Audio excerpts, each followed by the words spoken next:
롯이 소알에 들어갈 때 해가 돋았더라. 여호와께서 하늘 곧 여호와께로부터 이황과 불을 소돔과 고모라에 비같이 내리사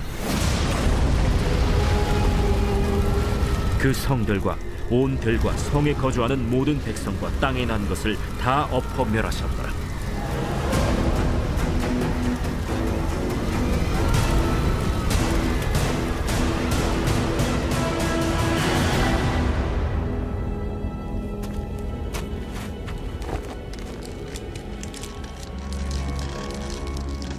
롯의 아내는 뒤를 돌아보았으므로 소금 기둥이 되었더라.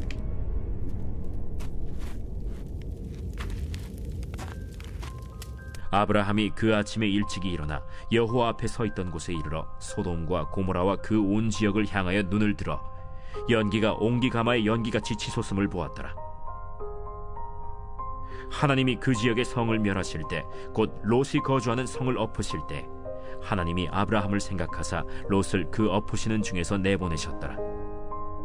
롯이 소알에 거주하기를 두려워하여 두 딸과 함께 소알에서 나와 산에 올라가 거주하되 그 두 딸과 함께 굴에 거주하였더니 큰 딸이 작은 딸에게 이르되 우리 아버지는 늙으셨고 온 세상의 도리를 따라 우리의 배필될 사람이 이 땅에는 없으니 우리가 우리 아버지에게 술을 마시게 하고 동침하여 우리 아버지로 말미암아 후손을 이어가자. 그 밤에 그들이 아버지에게 술을 마시게 하고 큰 딸이 들어가서 그 아버지와 동침하니라. 그러나 아버지는 그 딸이 눕고 일어나는 것을 깨닫지 못하였더라. 이튿날 큰 딸이 작은 딸에게 이르되 어젯밤에는 내가 우리 아버지와 동침하였으니 오늘 밤에도 우리가 아버지에게 술을 마시게 하고 내가 들어가 동침하고 우리가 아버지로 말미암아 후손을 이어가자. 그 밤에도 그들이 아버지에게 술을 마시게 하고 작은 딸이 일어나 아버지와 동침하니라. 그러나 아버지는 그 딸이 눕고 일어나는 것을 깨닫지 못하였더라. 롯의 두 딸이 아버지로 말미암아 임신하고 큰 딸은 아들을 낳아 이름을 모압이라 하였으니 오늘날 모압의 조상이요 작은 딸도 아들을 낳아 이름을 베남미라 하였으니 오늘날 암몬 자손의 조상이었더라.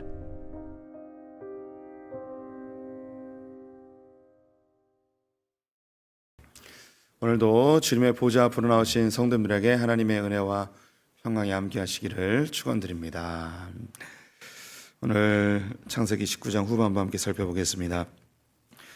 하나님은 이 세상을 인간에게 위임하시고 하나님의 통치와 다스림이 임하는 하나님 나라를 이루기를 원하셨습니다. 하지만 아담의 후손들은 그 생각하는 모든 것이 악하여 즉 하나님의 뜻대로 살지 아니하므로 홍수로 멸망을 당하게 되었습니다. 은혜를 입은 노아를 통해서 하나님은 하나님 나라를 다시 이루기를 원하였지만 그들은 바벨탑을 쌓으며 다시 하나님을 대적하게 되었죠. 언어가 갈라짐으로 악을 도모하지 못하게 하셨습니다. 하나님께서는 바벨론에서 하나님을 대적하는 그 문화 가운데 아브라함을 건져내셔서 가나안 땅으로 인도하여 하나님의 도성을 만들도록 하였습니다. 아브라함 믿음의 조상이 되었고 하나님의 명령에 부족하지만 그는 반응하여 하나님의 나라를 하나하나 만들어가기 시작합니다. 하지만 그의 믿음보다도 하나님의 열심이 하나님 나라를 더 만들기 원하셔서 아브라함의 연약함도 있고 그의 아내 사라의 연약함도 있었지만 언약을 맺으시며 그의 후손을 통해 하나님 나라가 이루어질 것을 약속해 주셨습니다. 하나님은 아브라함에게 후손이 낳을 것을 약속하면서 1년에 하나님의 나라 구속의 역사를 파노라마처럼 보여주십니다. 할례 즉 피를 흘림으로 언약을 체결하시고요. 하나님과 함께 식사함으로 하나님의 가족 되어짐을 선언합니다. 그리고 하나님의 열심으로 후손이 나아질 것을 약속하시고 그 이후에는 심판을 보여주십니다. 예수 그리스도의 십자가의 피의 언약 이후 우리는 하나님의 자녀가 되어 하나님과 함께 식사하는 성만찬을 누리게 됩니다. 그리고 이 교회를 통하여서 하나님의 나라의 백성들이 끊임없이 생산될 것을 이야기하시고 그리고 이 세상의 멸망을 알려주셨죠. 오늘은 그 멸망의 현장, 또 멸망의 샘플이 되어지는 소돔과 고모라를 보시게 됩니다. 하나님은 소돔과 고모라를 멸망시키는 것을 즐거워하지 않으셨습니다. 아파하시고 애통해하시죠. 그래서 멸망하기 그 전날 굳이 아브라함을 찾아가십니다. 아브라함에게 내가 하고자 하는 일을 숨길 수 있겠느냐라고 이야기하십니다. 두 가지를 말씀해 주셨죠. 아브라함의 후손을 통해서 하나님 나라가 이루어질 것과 그리고 소돔과 고모라의 멸망에 대해서 이야기하십니다. 이것을 이미 언급해 드렸었는데 예수님도 동일한 이야기를 하십니다. 이 세상의 복음이 땅끝까지 이르게 되어지면 그때 주님이 다시 오시게 되고 또 동시에 죄가 이 세상에 관영하여질 때 세상의 끝이 오게 되어짐을 이야기합니다. 하나님 나라의 완성과 세상의 심판이 함께 감을 보여주고 있습니다. 이것을 주님은 우리에게 알려주고 싶어 하시고 숨길 수 없다 이야기하십니다. 왜 이것을 동시에 알려주실까요? 세상은 종말로 나아가고 있는데 하나님 나라 백성들은 이 종말의 때에 하나님 나라가 도래하도록, 즉 하나님의 잃어버린 백성들을 구원하는 일에 교회가 더욱더 적극적으로 나서기를 요구하시는 것입니다. 그래서 우리는 이 세상의 종말을 볼 때에 하나님의 백성이 주님께로 돌아올 수 있도록 중보해야 됩니다. 하나님의 마음을 헤아려 주님의 눈길이 있는 곳에, 주님의 마음이 있는 곳에 우리의 마음과 눈길이 고정되어야 할 것이죠. 그래서 아브라함은 6차례에 걸쳐서 중보의 기도를 하게 됩니다. 그 중보의 기도의 결과가 롯과 그 두 딸이 구원을 받게 되는 것입니다. 원래는 이 두 천사가 사위들까지 구원하길 원하였지만 그 사위들은 롯이 농담한 거라고 생각해서 롯의 이야기에 반응하지 않게 되죠. 그래서 롯과 그의 아내 그리고 두 딸만 소돔과 고모라에서 탈출하게 됩니다. 또 오늘 본문을 보게 되면 그의 아내는 뒤를 돌아보다가 소금 기둥이 됩니다. 오늘 본문의 시작은 해가 돋으면서 시작이 됩니다. 여명이 떠오를 때 하늘에서 유황과 불이 소돔과 고모라로 비같이 내리게 되었습니다. 우리 성도님들이 24절에 여호와께서 하늘 곧 여호와께로부터 유황과 불을 소돔과 고모라에 비같이 내리사라는 이 구절에 그냥 하늘에서 유황과 불이 떨어졌구나라고 생각하실 수 있으실 텐데요. 그 뒤에 이제 소금이 등장을 합니다. 그리고 그것이 사해 혹은 염해라고 하는데요. 죽은 바다, 아무런 생명체도 살지 못하는 곳이라 해서 사해, 데드시라고 합니다.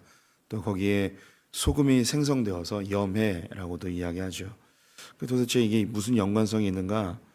그냥 그랬나 보다라고 생각하시겠지만 이것이 그냥 스쳐 지나갈 만한 구절은 아닙니다.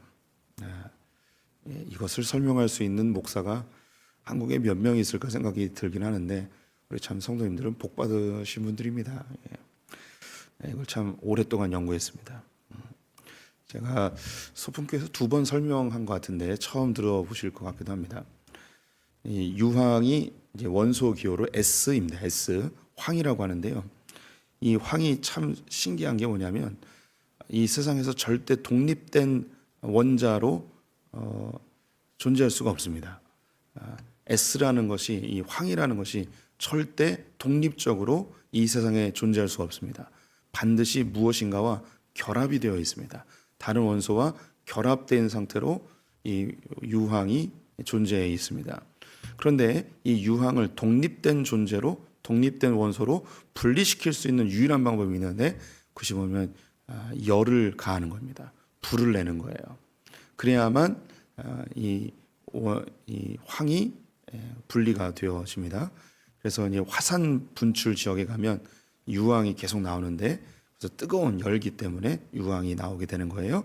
원래는 그 바위들 흙 속에 다른 원소와 결합되어 있는데 용암에 의해서 큰 열기로 분리가 되는 겁니다. 이것을 이제 화학이 발전하면서 이걸 알게 된 거예요. 불과 알게 된 게 100여 년밖에 안 된 거예요. 이 유황이라는 물질이 단독으로 존재할 수 없고 불을 가해야만 단독으로 분리된다는 것을 100여 년 전에 알게 된 거예요. 별로 놀라지 않으셔요. 안 놀래도 괜찮아요. 그런데 성경을 보세요. 성경을 보시면 우리가 보통 어떻게 표현하냐면 유황불이 떨어졌다고 이야기하잖아요. 우리는 보통 유황불이 떨어졌다고 합니다. 그런데 24절에 유황과 불을 소돔과 고모라에 비같이 내리사라고 되어 있습니다. 유황불이 아니고요, 유황과 불이라고 되어 있습니다. 이게 너무 놀라운 겁니다. 예. 지금으로부터 이 성경은 3,500년 전에 쓰여졌습니다. 모세가 쓴 건데요.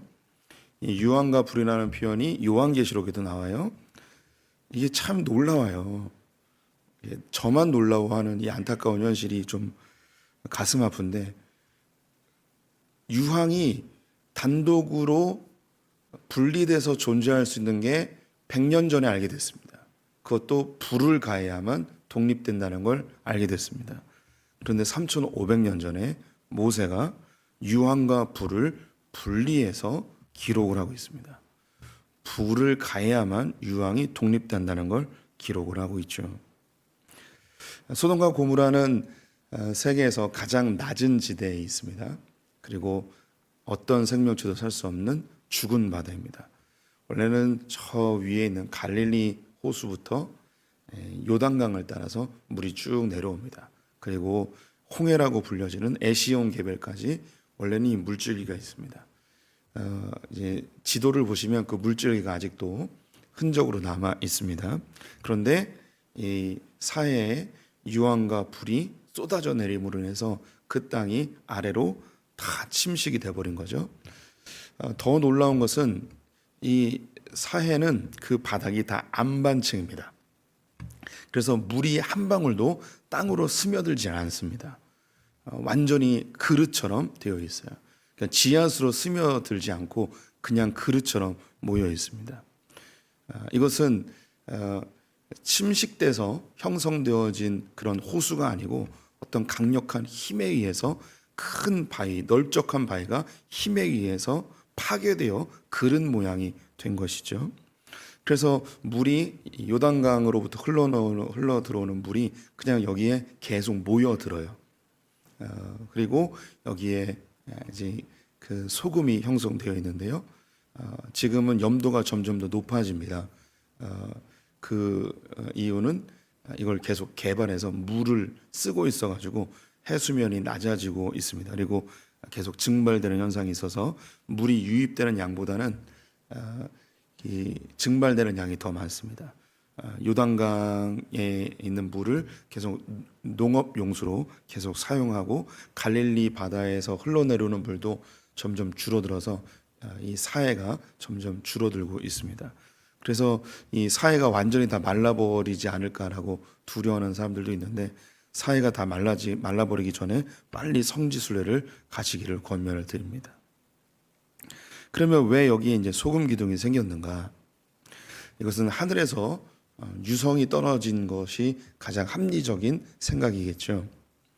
그런데 이 유성에 떨어질 때 여기서 이제 하나님의 역사함이 있습니다. 유성은 늘 떨어지죠. 근데 이 유성이 떨어질 때에 이 황과 가장 친밀하게 이 결합되는 원소가 있는데, 그것이 뭐냐면 염소와 나트륨과 잘 결합이 됩니다. 염소와 황, 그리고 나트륨과 황, 이렇게 잘 결합이 돼요. 그런데 여기 이제 그 유성이 떨어질 때 바로 이 염소와 그 나트륨이 함께 결합된 유성들이 이 소돔과 고모라에 집중적으로 떨어지게 됩니다. 그러면 뜨거운 열기로 황은 떨어져 나가고 염소와 나트륨이 남게 돼요. 그러면서 화학 반응이 일어나서 이게 바로 염화나트륨이 되는 겁니다. 그런데 이 사이에 있는 염화나트륨은 소금이에요. 염화나트륨은 먹을 수가 없습니다. 화학 반응에 의해서 만들어진 소금이기 때문에 사람이 먹을 수가 없습니다. 바다에 있는 염화나트륨은 먹어도 되지만 사이에 있는 염화나트륨은 먹을 수가 없어요. 화학 반응으로 일어나서. 그래서 우리 눈 내리면 눈 녹이려고 막 뿌리잖아요. 그때 그냥 소금도 뿌리잖아요. 근데 그냥 소금도 있지만 공업용 소금이 있습니다. 이 공업용 소금을 뿌려서 이 눈을 녹이는데요. 바로 이 소금 기둥이 그거라고 보시면 되겠습니다. 한번 상상해 보세요. 하늘에서 유성이 막 떨어집니다. 그리고 유황은 분리되고 거기서 화학 반응이 일어나서 여기저기로 소금 덩어리가 팡팡 튀는 거예요. 그러면 지금 사해에 가시면 그 바위 같은데 소금 덩어리가 달라붙어서 소금 기둥을 지금도 볼 수 있습니다. 그래서 이런 거는 성지순례 가셔서 확인하시면 되겠습니다. 그러면 이 롯의 아내가 왜 소금 기둥이 됐는가? 아마도 소돔과 고모라로 몸을 돌리거나 다시 돌아가려 했을지도 모르겠고, 혹은 집에 놓고 온 뭐 폐물을 가지러 갔을 수도 있고, 어쨌든 그가 롯을 쫓아서 그냥 그 길을 행하지 아니하고 뒤를 돌았을 때에 그 염화 나트륨의 소금 덩어리들이 이건 이 액체화되어지고 혹은 이 요단강의 물에 의하여서 함께 결합되어진 끈적끈적한 그런 염화 나트륨들이 소금 덩어리들이 이 롯의 아내의 몸에 덕지덕지 붙으면서 소금 기둥으로 변해 버렸을 것으로 추측이 됩니다. 소금 기둥이 됐다는 게 뒤를 돌아봤더니 갑자기 소금 기둥으로 확 바뀌는 그런 신비한 현상, 그런 저주 같은 현상, 뭐 이런 것을 생각하실 필요는 없습니다. 하나님의 역사는 반드시 자연 질서 안에서 일어난다는 것이죠. 뭐 이런 일이 벌어졌습니다. 지금도 이 사회는 소금을 먹을 수 없고요. 공업용으로 화장품이나 비누 정도 만드는데 사용을 할 뿐입니다. 어떤 생명체도 살지 못합니다.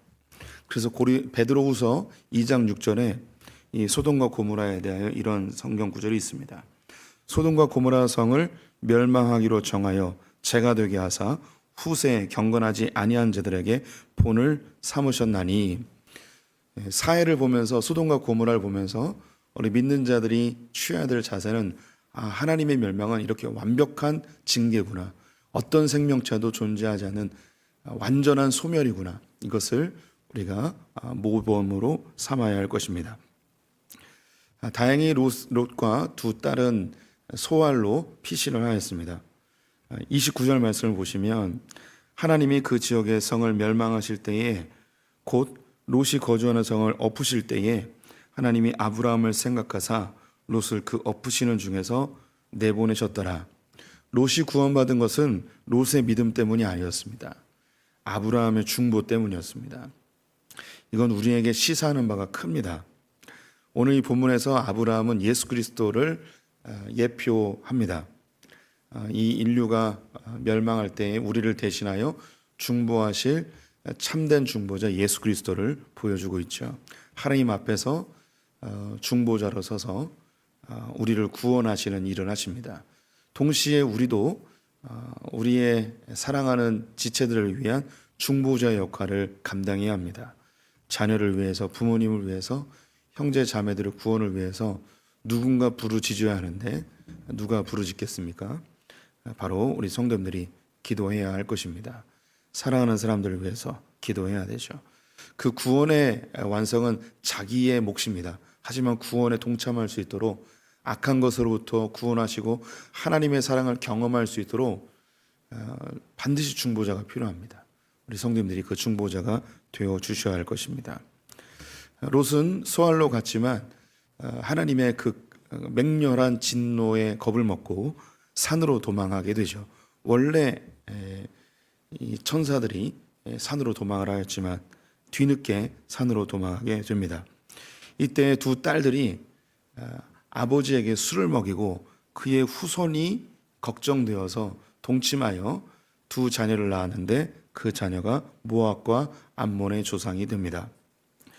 왜 이런 일을 하였는가? 이 일에 대해서 성경이 옳고 그름에 대하여 아주 분명하게 언급을 해주고 있습니다. 그런데 유사한 일이 성경에 있기도 합니다. 창세기 38장을 보게 되면 유다가 등장하는데 유다의 며느리가 있습니다. 그런데 이 며느리가 창녀로 분장하여서 그의 아버지 유다와 동침하여 아이를 낳게 됩니다. 자기의 시아버지를 속여서 동침한 다말이라는 며느리가 있고, 오늘 아버지를 술 먹여서 동침한 두 딸이 있습니다. 그런데 이 다말이라는 여인으로부터 이 보아스가 태어나고, 보아스의 후손에서 다윗이 태어나는 믿음의 족보가 됩니다. 아버지와 동침한, 시아버지와 동침한 이 두 사건이 그렇게 크게 다르지 않습니다. 그런데 오늘 나와 있는 이 롯의 두 딸은 비난을 받고 있고, 유다의 며느리는 믿음의 조상으로 여겨집니다. 심지어 예수님의 족보에 오르기도 합니다. 비슷한 일인데 왜 전혀 다른 결과로 나타났을까요? 성경은 우리가 절대 윤리적인 기준으로 바라봐서는 안 됩니다. 두 사건 다 윤리적으로 보면 매우 악한 사건으로 보여줄 수 있습니다. 하지만 그 안에 있는 동기, 그 마음이 굉장히 중요합니다. 오늘 나와 있는 롯의 두 딸은 31절에 큰 딸이 작은 딸에게 이르되 우리 아버지는 늙으셨고 온 세상의 도리를 따라 우리의 배필될 사람이 이 땅에는 없으니, 오늘 본문에 온 세상의 도리를 따라라고 되어 있습니다. 이 롯의 두 딸은 그 생각하는 기준이, 판단의 근거가 어디에 있었냐면 이 세상의 도리, 이 세상의 가치관, 이 세상의 문화, 이 세상의 사람들의 보편적인 생각이 그들의 기준이었습니다.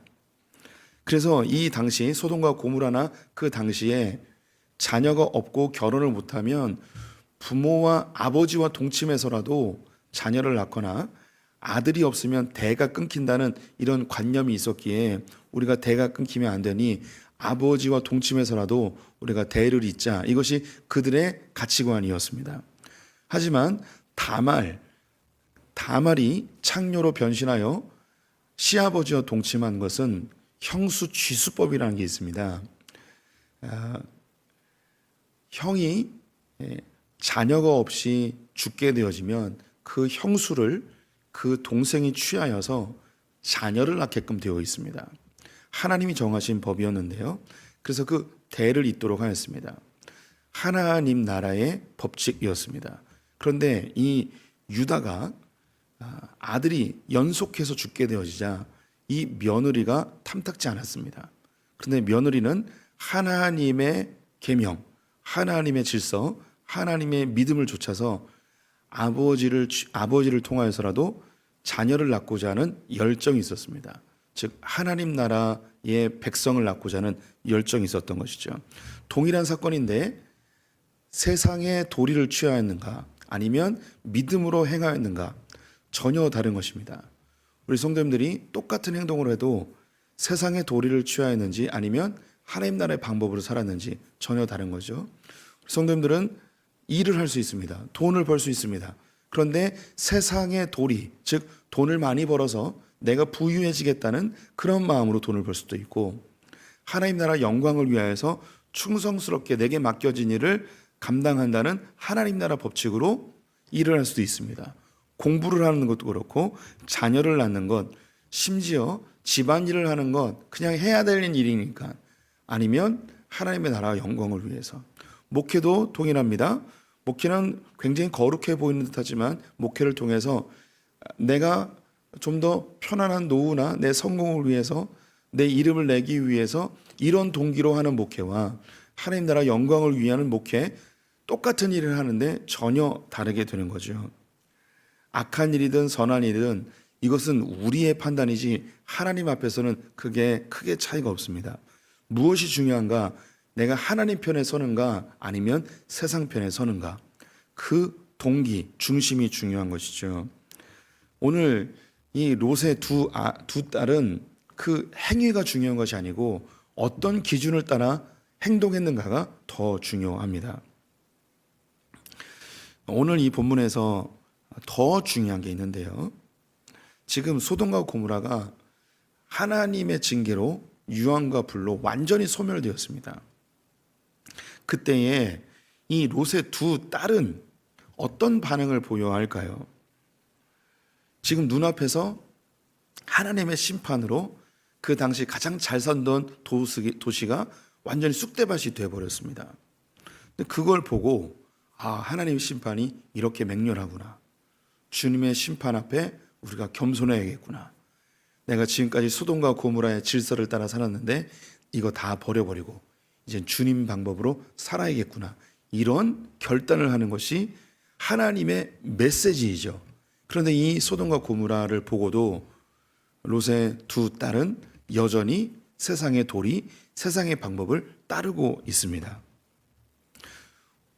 마태복음 24장을 보게 되면 이 세상의 마지막에 벌어질 일들에 대하여 예수님이 직접 설명해 줍니다. 이것을 네 가지로 정리하면 전쟁, 기근, 질병, 거짓 선지자입니다. 끊임없는 전쟁과 심각한 질병과 세상의 빈부의 격차나 먹고 살기 어려워지는 현상, 그리고 내가 예수다라고 이야기하는 끊임없이 거짓 선지자들이 나올 때에 이런 현상들을 보고 우리 믿는 자들은 어떻게 반응해야 될지를 예수님이 친히 알려주세요. 그것이 뭐냐면 깨어 있으나 어느 날에 너희 주가 임할는지 너희가 알지 못함이니라. 이런 현상을 보고 우리 믿는 자들이 취해야 될 자세는 뭐냐면 깨어 있으라는 거예요. 25장에서 열 처녀의 비유가 나옵니다. 같은 종말의 때를 살아가고 있는 것이죠. 그때에 다섯 처녀는 등불을 준비하였고 다섯 처녀는 기름을 준비하지 못하였습니다. 이 예화를 드시면서 예수님께서 동일한 이야기를 하십니다. 깨어 있으나 너희는 그 날과 그 때를 알지 못하느니라. 소돔과 고모라의 멸망을 눈앞에서 직접 목격한 이 롯의 두 딸이 취해야 될 자세는 하나님 살아계시는구나. 주님의 심판에게 맹렬하구나. 세상의 도리를 버리고 주님 뜻대로 살아야겠구나. 이것을 봐야 되는 거죠. 지금도 우리의 주변에는 수많은 종말의 증거들이 있습니다. 전쟁이 끊임없이 일어나고 예전에는 경험하지 못했던 질병들이 나타나고 끊임없는 빈부의 격차나 아무리 돈이 많아도 여전히 굶주려 있는 우리의 모습들, 그리고 이단 사이비들의 창궐함을 보면서 주님 오실 때가 가까웠구나. 이 땅에 소망 두지 말고 하나님 보며 살아야겠구나. 주님 곧 오시겠구나. 깨어 있어야겠구나. 이런 결단이 우리에게 필요할 것입니다. 주님은 반드시 다시 오십니다. 언제 어느 때에 도적처럼 오실지 모릅니다. 그래서 우리는 깨어 있어야 됩니다. 이 세상의 종말의 증거들을 보시면서 깨어있는 성도님들이 되셔야 될 줄 믿습니다. 우리 성도님들 아브라함처럼 중보자가 되시고 깨어있는 신앙인 되시기를 축원드립니다. 기도하겠습니다. 하나님, 아브라함의 기도가 롯의 가족을 구원한 것처럼 우리의 기도가 우리의 부모님을, 우리의 배우자를, 우리의 자녀를, 우리의 형제를 구원하는 통로가 되게 하여 주시옵소서.